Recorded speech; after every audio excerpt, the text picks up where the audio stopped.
ప్రభువైన యేసుక్రీస్తు వారి అతి శ్రేష్టమైన నామములో ఈ సాయంకాలం యూట్యూబ్ ద్వారా దేవుని మాటలు వింటున్న ప్రియులందరికీ హిమాలయ తెలుగు బ్యాప్టిస్టు సంఘ పక్షంగా హృదయపూర్వకమైన వందనాలు చెల్లిస్తున్నా. దేవుడు మీ అందరినీ నిండారుగా దీవించునుగాక. ఆమేన్.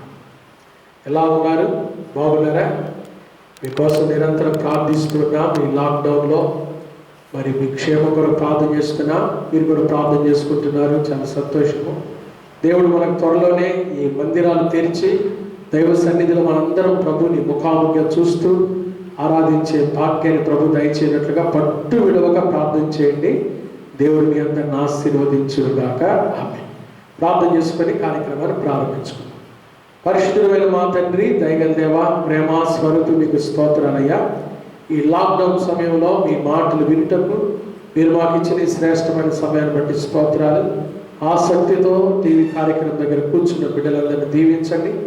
యూట్యూబ్ ద్వారా తండ్రి మీ వర్తమానాలు వింటున్న బిడ్డలందరినీ కూడా నిండారుగా దీవించి ఆశీర్వదించమని, వారి కుటుంబాలకు రావాల్సిన దీవులు దయచేయమని ప్రార్థన చేస్తున్నాను. మీ వాక్యం ద్వారా మాతో మాట్లాడండి. ఈ సమయం మాకు దీవెనకరంగా చేయమని యేసు నామమున ప్రార్థిస్తున్నాము తండ్రి. ఆమేన్. ఆమేన్. అందరం కలిసి ఒక పాట పాడుకుందాం. దైవస్తుతి కీర్తన పాట పుస్తకం నుంచి 47వ కీర్తన, లెక్కించలేని స్తోత్రములని కీర్తన. కలిసి నాతో కలిసి పాడండి. దేవుడు దీవించుగాక. ఆమేన్.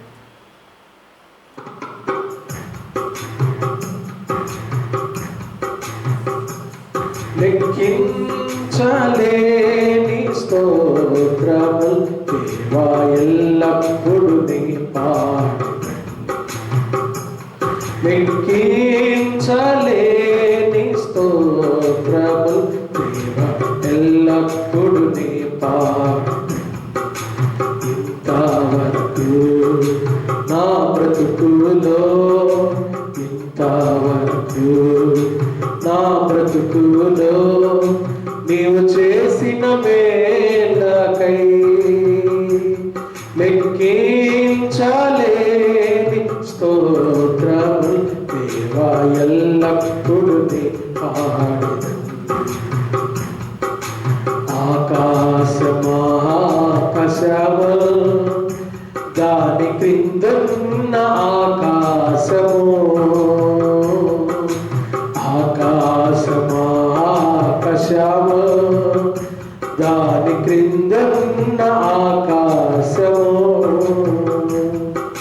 భూమిలో కనబడునవన్నీ ప్రభువా నిన్నే కీర్తించు. భూమిలో కనబడునవన్నీ ప్రభువా నిన్నే కీర్తించు. లెక్కించలేని స్తోత్రము దేవా, ఎల్లప్పుడు నీ పాడెదను. అడవిలో నివసించునవన్నీ సుడిగాలియు మంచును, అడవిలో నివసించునవన్నీ సుడిగాలియు మంచును, భూమిపైనున్నవన్నీ దేవా నిన్నే పొగడును. భూమిపైనున్నవన్నీ దేవా నిన్నే పొగడును. లెక్కించలేని స్తోత్రము దేవా, ఎల్లప్పుడు నీ పాడెదను. నీటిలో నివసించు ప్రాణం ఈ భూమిలోని జీవరాశులు, నీటిలో నివసించు ప్రాణం ఈ భూమిలోని జీవరాశులు, ఆకాశమున ఎగురునవన్నీ ప్రభువా నిన్నే కీర్తించు. లెక్కించలేని స్తోత్రములు దేవా, ఎల్లప్పుడు నీ లెక్కించలే స్తోత్రములు దేవా ఎల్లప్పుడూ నీ పాడెదను. చాలా సంతోషం అండి. మనం ధ్యానం చేసుకున్నాం. ఈరోజు సాయంత్రం ఒక క్యారెక్టర్ గురించి మీకు అందించాలని ఇష్టపడుతున్నాను. పరిశుద్ధ బైబిల్ గ్రంథం నుంచి ఎస్తేరు గ్రంథం 9వ అధ్యాయము 4వ వచనం. మొర్దెకై రాజు యొక్క నగరులో గొప్పవాడాయను. మొర్దెకై గొప్పవాడాయనంట. ఈ మొర్దెకై అనువాడు అంతకంతకు గొప్పవాడవుట చేత అతని కీర్తి సంస్థానములన్నిటి యందు వ్యాపించింది. అంతకంతకు గొప్పవాడవుట చేత మొర్దెకై గొప్పవాడయ్యాడంట. అంతకంతకు మొర్దెకై గొప్పవాడవటానికి కారణాలు ఏంటి? అసలు ఈ మొర్దెకై ఎవరో తెలుసా? ఒక ద్వారపాలకుడు, ఒక వాచ్మెన్ అనుకున్నాను. అహష్వేరోషు సంస్థానంలో ఒక వాచ్మెన్. ఇతను ప్రధానమంత్రి అయ్యాడని దేవుని వాక్యం స్పష్టంగా చెప్తుంది. కారణాలు ఏంటి? ఎందుకు మొర్దెకై గొప్పవాడయ్యాడు? మొర్దెకై అంతకంతకు గొప్పవాడటానికి కారణాలు ఏంటి? ఒక 3 విషయాలు. చాలామంది ఈ రోజుల్లో మేము గొప్పలు అవ్వాలి అనుకుంటున్నాం. మంచిదే. బైబిల్ చెప్తుంది, తూర్పు నుండి అయినను పడమటి నుండి అయినను హెచ్చు కలగదు. మరి ఎవరు హెచ్చించాలంటే దేవుడే. దేవుడు తగిన సమయమందు మిమ్మల్ని హెచ్చించినట్లు ఆయన బలిష్టమైన చేతి క్రింద దీన మనస్కులై ఉండండి. ఈ రోజుల్లో చాలా మందికి తగిన సమయం అనేది అర్థం కావట్లేదు. తగిన సమయంలో ప్రతి ఒక్కరూ దేవుడు హెచ్చిస్తాడు. ఏంటి తగిన సమయం అంటే? ఒక ఇంట్లో అన్నప్రాస జరుగుతుంది. బాగా వినండి. వాళ్ళు మమ్మల్ని ఆహ్వానించారు. మేము వెళ్ళే ప్రార్థన చేయడానికి. మంచి బిర్యానీ పెట్టారు. ప్రార్థన కొడుకు అయిపోయింది. బిర్యానీ తింటాం. పిల్లవాడు తట్టు చూస్తే వాడు ఉయ్యాలు ఊగుతూ ఉన్నాడు. బాగా వినాలి మీరు ఈ మాటలు. నాకు జాలి అనిపించి, అరే వాడి పేరు చెప్పుకొని మేము తింటున్నాం అని చెప్పి వాడిని గబగబా తీసుకొచ్చి పలావు బిర్యానీ మొత్తం కలిపి తిండ్రాని ముద్దలు పెడితే ఏమన్నా న్యాయమా? చెప్పండి, మీరు చెప్పండి. వాడి సమయం తినే సమయం కాదు. వాడు అప్పుడు ఏం తినాలి? పాలు నుంచి అన్నప్రాస రోజు కొంచెం ఏం పెడితే 4 మెతుకులు, అట్లా సంవత్సరానికి కొంచెం ఆహారం, 2వ సంవత్సరానికి ఇంకొంచెం ఆహారం, ఆ తర్వాత బలమైన ఆహారం, ఆ తర్వాత కొంచెం. ఆ సమయం వచ్చిన రోజు వాడు తింటాడు బిర్యానీ. తగిన సమయం కొరకు కనిపెట్టాలి. చాలామంది గొప్ప వాళ్ళం అయిపోవాలని దేవుడు ఒక సమయంలో చేస్తాడు. కనిపెట్టండి. బైబిల్ ఏం చెప్తుందో తెలుసా? తను తాను తగ్గించుకున్నవాడు హెచ్చించబడును. తను తాను తగ్గించుకున్నవాడు హెచ్చించబడతాడు. ఇక దీనికి ప్రత్యామ్నాయం లేదు. దేవుని కాడ నువ్వు ఎంత తగ్గించుకుంటావో ఒకరోజు ప్రభు నిన్ను అంతగా హెచ్చించే సమయం రాబోతుంది. మొర్దెకై గొప్పవాడైనంట. అసలు మొర్దెకై అనే మాటకు అర్థమేంటో తెలుసా? కొద్దివాడు, చిన్నోడు అని అర్థం. మన భాషలో చెప్పుకోవాలంటే చిన్నోడు. కొంతమంది ఇంట్లో పేర్లు పెట్టుకుంటారు కదా, చిన్నోడా, అరే చిన్నోడా అని పిలుస్తారుగా. అరే చిన్నోడా. మొర్దెకై అంటే చిన్నోడా అని అర్థం. చిన్నోడు ఏమయ్యాడంట? గొప్పవాడైనంట. కారణం ఏంటి? ఒక 3 విషయాలు ఈరోజు నేను క్లుప్తంగా జ్ఞాపకం చేస్తాను. ఎస్తేరు గ్రంథం 10వ అధ్యాయం 3వ వాక్యం. యూదుడైన మొర్దెకై రాజైన అహష్వేరోషునకు ప్రధానమంత్రిగా ఉండి తన వారందరితో సమాధానముగా మాట్లాడుచు. మొర్దెకై గొప్పవాడు అవటానికి మొదటి కారణం ఏంటో తెలుసా? తన వారందరితో ఎలా మాట్లాడేవాడు? సమాధానంగా మాట్లాడేవాడు.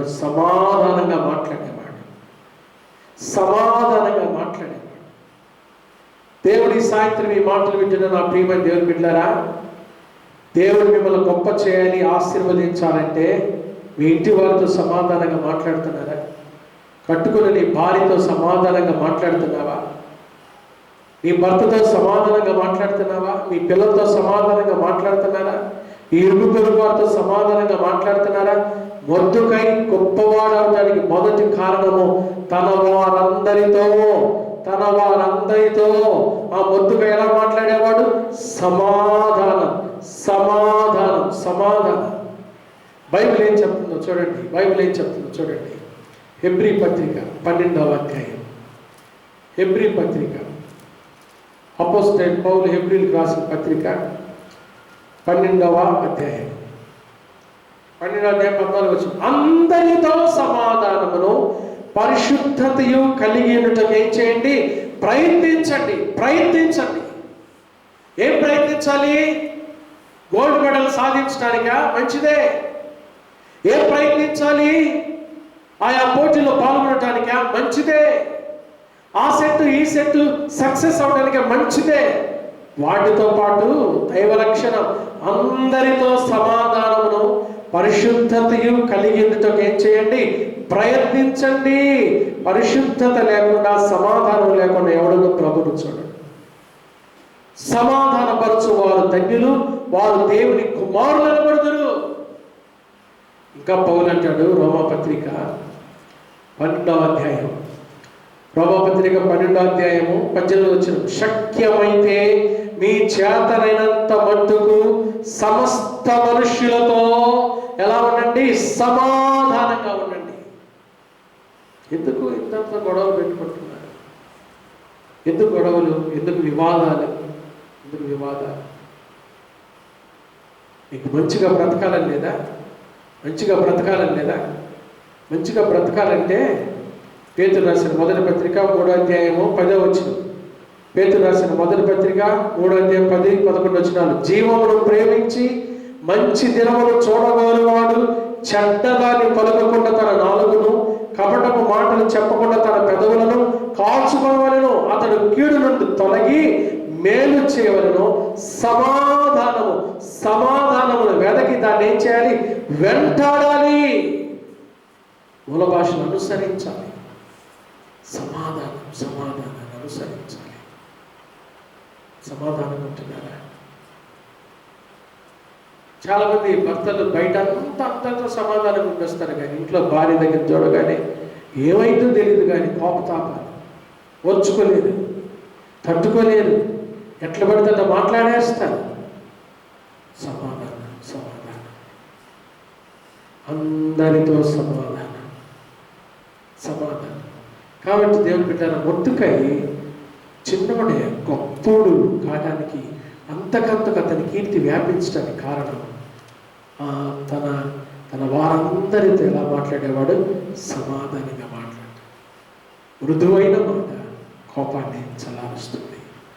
సమాధానంతో మాట్లాడే మాట సమాధానాన్ని కలిగిస్తుంది. యేసుప్రభువు వారి మాటలన్నీ సమాధానం మాటలే. నా శాంతిని, నా సమాధానాన్ని నేను మీకు అనుగ్రహించి వెళ్ళుచున్నాను. మీ హృదయాన్ని కలవరపడనియద్దు, దుఃఖపడద్దు, దిగులు పడద్దు.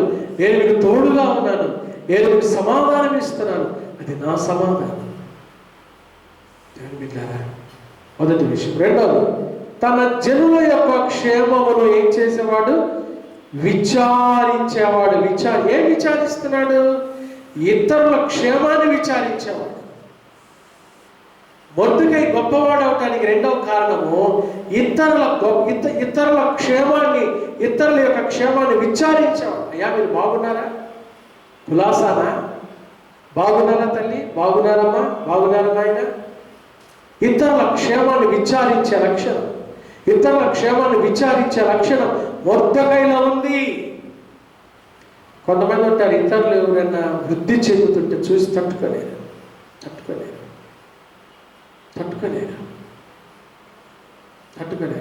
సామెతల గ్రంథం చూడండి. సామెతల గ్రంథం 2వ అధ్యాయం. సామెతల గ్రంథం 2వ అధ్యాయంలో కీడు చేయ సంతోషించుదురంట. కీడు చేయటం 2వ అధ్యాయము 14వ వచనం. కీడు చేయ సంతోషించేది. కొంతమందికి ఇతరుల కీడు చేసి సంతోషించడం. లోకస్తుల్లాగా ఇతరులకు అపాయం కలిగినప్పుడు, ఇతరులకు బాధ కలిగినప్పుడు వాళ్ళ బాధను చూసి సంతోషించేవాళ్ళు, ఇతరుల క్షేమాన్ని చూసి సంతోషించేవారు కాదు కదా. ఎవరు బిడ్డలారా, మొర్దెకైలో ఉన్న రెండవ లక్షణం తన జనుల యొక్క క్షేమాన్ని విచారించేవాడు. ఇతరులు క్షేమంగా ఉన్నారంటే మొర్దెకైకి ఎంత సంతోషం. ఈ రోజుల్లో చాలా కుటుంబాల్లో క్షేమంగా లేరు. వారి క్షేమస్థితి వారి చేతిలో లేదని యోబు భక్తుడు రాశాడు. వారి క్షేమస్థితి వారి చేతిలో లేదంట. మరి మనం క్షేమంగా ఉండాలంటే ఏం చేయాలి? సమూయేలు మొదటి గ్రంథం. మనము మన కుటుంబాలు క్షేమంగా ఉండాలంటే ఏం చేయాలి చూడండి. సమూయేలు మొదటి గ్రంథంలో చాలా చక్కటి మాటలు. సమూయేలు మొదటి గ్రంథం 12వ అధ్యాయము 14 వచనం. మీరు యెహోవా యందు భయభక్తులు కలిగి ఆయన మాటలు విని ఆయనను సేవించి ఆయన ఆజ్ఞను భంగము చేయక మీరును మిమ్మల్ని ఏలు రాజును మీ దేవుడైన యెహోవాను అనుసరించిన ఎడల మీకు క్షేమము. ఆయన అనుసరించినప్పుడు మీకు క్షేమం. మొర్దెకై ఇతరుల క్షేమాన్ని చూసేవాడు, ఇతరుల క్షేమాన్ని చూసేవాడు కదా. పౌలు ఫిలిప్పీ పత్రిక రాస్తున్నాడు. తిమోతి గురించి ఒక బలమైన సాక్ష్యం రాస్తాడు. ఇక్కడ బలమైన సాక్ష్యం అంటే అది పౌలు చూడండి. ఫిలిప్పీ పత్రిక రాస్తూ, ఫిలిప్పీకి రాసిన పత్రిక 2వ అధ్యాయం 19వ వచనం. నేను మీ క్షేమం తెలుసుకుని ధైర్యం తెచ్చుకుని నిమిత్తము తిమోతిని శీఘ్రముగా మీద పంపుటకు ప్రభువైన యేసునందు నిరీక్షించున్నాను. మీ క్షేమ విషయమై నిజముగా చింతించువాడు అతని వంటి వాడెవడును నా యొద్ద లేడు. అందరూ తమ సొంత కార్యములను చూచుకొనుచున్నారు కానీ యేసుక్రీస్తు కార్యములను చూడరు. ఈ క్షేమం, సంఘక్షేమం గురించి ఆలోచించేవాడు తిమోతి. ఇతరుల క్షేమం గురించి ఆలోచించేవాడు. మరి దిగుతారు. జాయ్ అనే మాటకు అర్థం ఏంటో తెలుసా? జాయ్ అంటే ముందు జీసస్ ఉండాలి, వాట్ అదర్స్, తర్వాత నువ్వు నేను, యూ అండ్ మీ. ఇతరుల గురించి ఆలోచించాలి. ఎంతమంది అండి ఈ వ్యాక్సిన్తో, ఈ వైరస్తో బాధపడుతున్న వారు ఎంతమంది? ఒక్క రోజున వారి గురించి ప్రార్థన చేసామా? కన్నీటితో మొరపెట్టామా? ఉపవాసం ఉండి ప్రార్థించామా? ప్రయాసంతో పట్టుదలతో మానగా ప్రార్థన చేసామా? అప్పుడు మనం యోబు కూడా తన యొక్క స్నేహితుల నిమిత్తం వారి క్షేమం కొరకు ప్రార్థించాడు కాబట్టి యోబుకి రెట్టింపు ఆశీర్వాదాలు వచ్చాయి.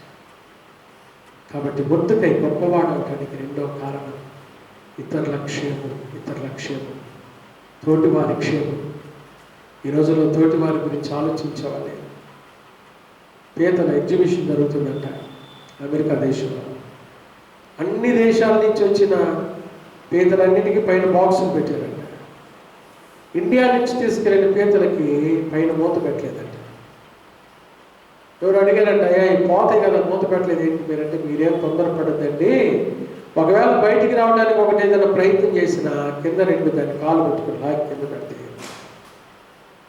ఎంత విడ్డూరమో చూడండి.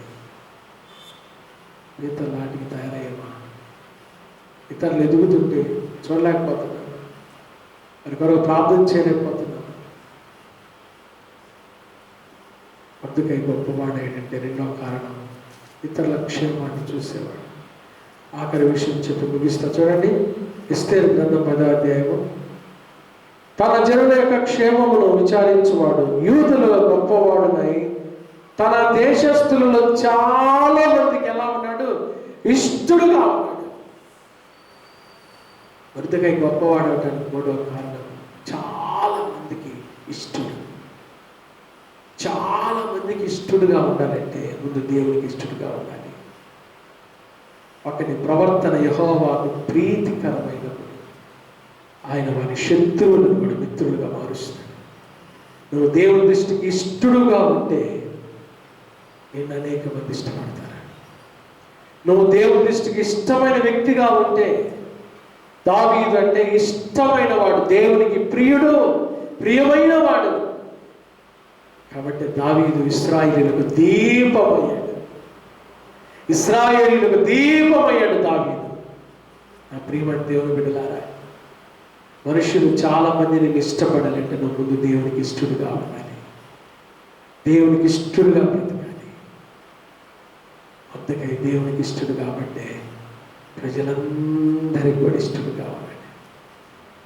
కారణం ముందుకైనా ప్రార్థన జీవితం ఉంది, నమ్మకమైన జీవితం ఉంది, కనికరం కలిగిన జీవితం ఉంది.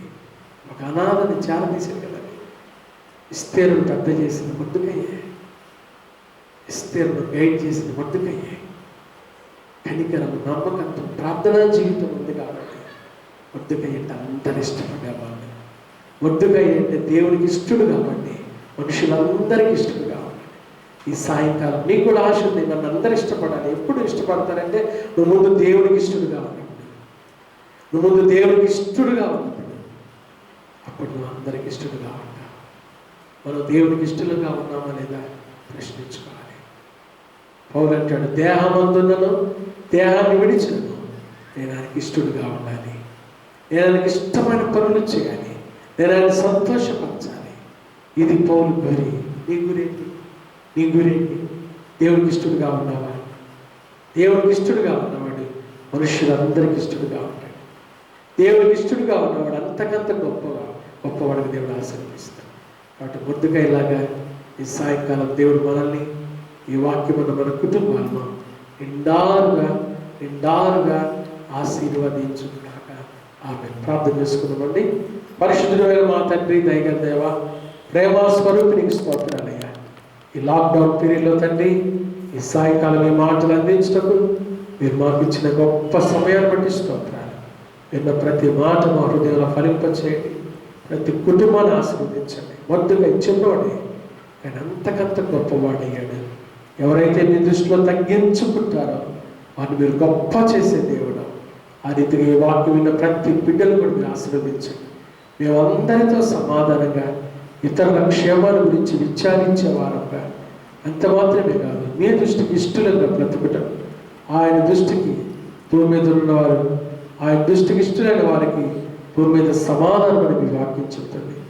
అయ్యా, మీకు ఇష్టమైన జీవితాన్ని జీవిస్తూ మీ బ్రతుకుటకు సహాయం దయచేయమని ఈ సాయంత్రం మీ మాటలు మా అందరి హృదయాల్లో నిరంతరంగా ఫలింపజేసి రాత్రి వేళల్లోనైనా ప్రతి కుటుంబాన్ని, ప్రతి బిడ్డను నిండారుగా దీవించి ఆశీర్వదించి వారి అక్కలు తీర్చి కాపుదల వారి దయచేయమని యేసు నామమున ప్రార్థిస్తున్నాము తండ్రి. ఆమేన్. త్రియేక దేవుని ప్రేమ, కృప, సమాధానాలు ఈ మాటలు ఉన్న ప్రతి బిడ్డకు, ప్రతి కుటుంబానికి ఎల్లప్పుడూ ఆఖరి పర్యంతం తోడైనను గాక. ఆమేన్. God bless you. Good night.